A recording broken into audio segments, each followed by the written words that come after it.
One of my favorite shows, The Fosters, is back, and if you thought the summer finale was shocking, get ready for Season 4B. I am counting down the most shocking moments from the Season 4 winter premiere, insult to injury, right here on this episode of What Happened. What's up, Lacey here, and again, one of my favorite shows has finally returned, The Fosters, and let's just say some major shiz happens in this first episode of 2017, and you know that I have to talk about it. Don't miss the exciting new season. We pick up with the Addams Foster family immediately where the events of the summer finale left off. So let's kick off my shocking moments with Jesus. P.S. If you haven't watched this episode, it's a given since recap is in the title. I wouldn't watch this because there's going to be some major spoilers ahead. Back to Jesus. Everything seems to be somewhat okay as we see Jesus in the back of the ambulance going to the hospital as a precaution after getting punched by Nick, and it seems all fine and dandy until... I mean like gasoline, Mom. It's awful. I don't smell gasoline, love. Or maybe it. What's wrong, baby? What's wrong? Turns out Jesus isn't doing that well, which leads to shocking moment number 2. Jesus needs some major surgery, and that surgery could have some repercussions. After suffering another seizure in the hospital, the doctor informs Steph and Lena that the only way to basically save Jesus is to put him into this medically induced coma, put a bolt in his head, and monitor and release the pressure that's on his brain. Now, this is obviously a pretty risky thing and definitely scary. Fast forward to the end of the episode, and we know that the surgery went well. Jesus is still asleep, though, and the things that he might have to learn to do when he gets out of the coma, or maybe even talk, walk. He could have personality changes, mood changes. Who knows? It could be a can of worms, but you know what? The fact that he's alive, I think that, Steph and Lena and the family would definitely take that over him not making it, right? We'll just have to wait to see what happens when he wakes up, but until then, let's move on to his twin, Mariana, who gives us our number 3 shocking moment. Emma drops a major bomb in the waiting room as she reveals that Mariana has been taking Jesus' ADHD pills.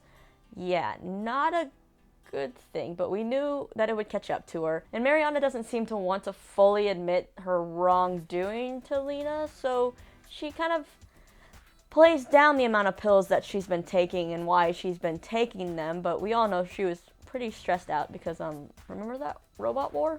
My next shocking moment comes when the police show up at the hospital wanting to question Jesus, and it's not for the reason that you think.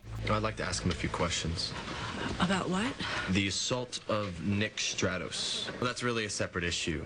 And according to both Nick and Jesus' sister, who was there at the time, Jesus threw the first punch. Any sane person would say that Jesus had reason to think that Nick was up to no good. But according to the police, Nick is playing the victim card. Yeah, that's right.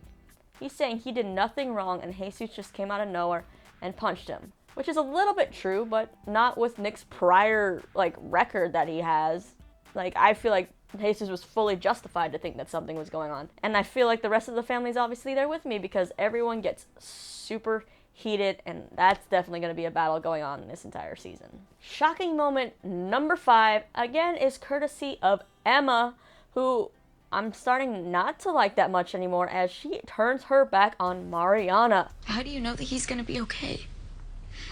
He wouldn't even be here if it wasn't for you.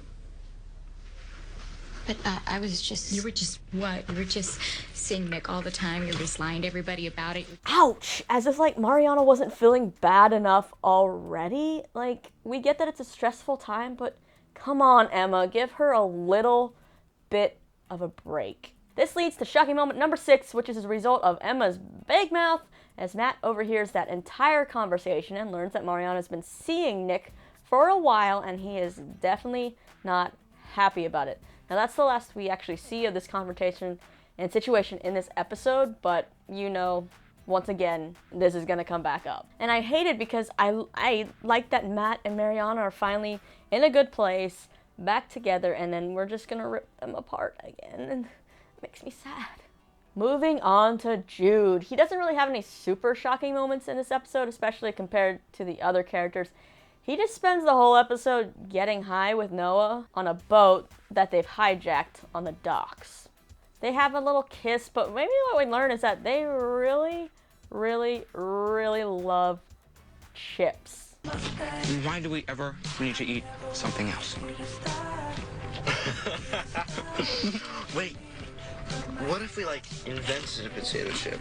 You gotta love those munchies, right? I guess the most shocking moment in this situation is when Joa managed to channel their inner Super Mario and run and leap off the boat right as the captain of the boat is taking off from the dock, and they end up finding Brandon and Courtney waiting for them, and yeah, that's the end of that one. Speaking of Brandon and Courtney, let's move on to shocking moment number 8. We get a flashback of Brandon breaking up with Courtney when he thinks he's going to Juilliard still. He has this vision as he's basically standing in Courtney's yard, which isn't creepy at all, right? So Courtney drives up as Brandon is standing there. They have a conversation, they go inside, and that quickly takes a turn into some nookie.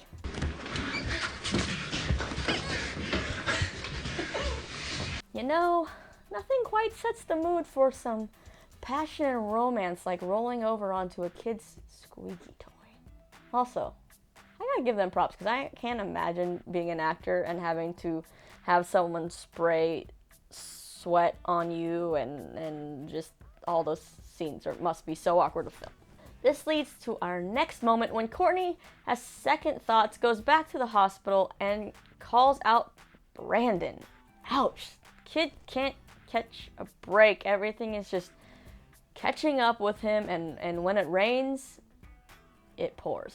My next moment is when Brandon finally tells Callie his big secret. He didn't get into Juilliard because he took the SAT for someone else and got caught. Now, besides Callie, Mama, or Lena, is the only other person who knows, and I have a feeling it's gonna be pretty bad when Mom and Mike find out. Oh, all the secrets on the Fosters. They're just building up. Moving on to the real meat of this episode and the most shocking moments, all dealing with Callie. We pick up the episode with Callie still in the car being held hostage by crazy Troy, and she's on the phone with Aaron, and then we get this moment. Harvey is not a match, but there was more DNA on the murder weapon, besides Kyle's. It's from someone related to Martha. So basically, I feel like this episode has become an episode of Law & Order SVU, which I am loving. I love a good murder mystery. If that situation does not point all arrows in the direction of Troy as the killer, then this next moment will.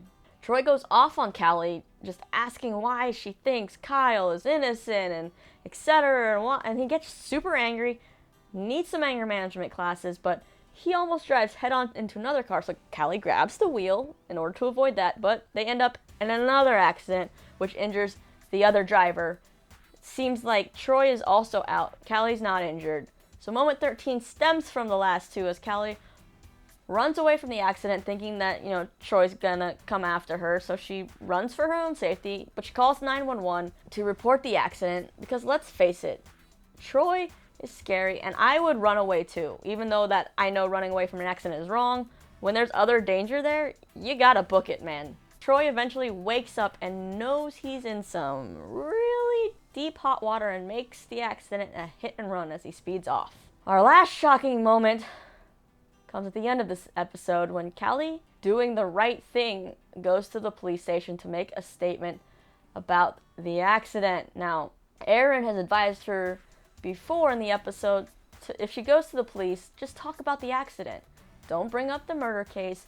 Don't draw attention to it because, well, we know there's some shady cops up in this business. Seems like that plan failed as we see smart guy dad talking to a shady cop about what Collie's told him, and then this happens. So she left the scene of an accident. Does she know that's a felony? I don't think so. That is just wrong to, set up a poor kid like this. Really, guys? What's in it for them? What is so, I don't know, this murder case, what is it? Why are they protecting this kid? Why are there dirty cops involved? I just need answers. There's been a few pictures from the next episode, and also I think we've seen it in the promo for this season, that Callie ends up back in juvie because of these jerks. I really need Steph to come take down these crooked cops ASAP, and hashtag free Callie. So those are my most shocking moments from episode 11 of season 4 of The Fosters. Did you have some different moments that were kind of shocking? I know some other things happened in the episode, but for me they weren't quite as dramatic and shocking, so I kind of skipped them this time around. But I want to know what you think is going to happen moving forward the rest of the season. Are you ready to find out about who murdered Mrs. Johnson? We're just going to all have to tune into Freeform at 8 p.m. on Tuesdays, and I'll be right here afterwards with more recaps. But until then, be sure to subscribe, check out these cool videos that are popping up over here, hit me up on the socials, and as always, thank you for your time and for hanging out with me on this episode of What Happened. Peace out.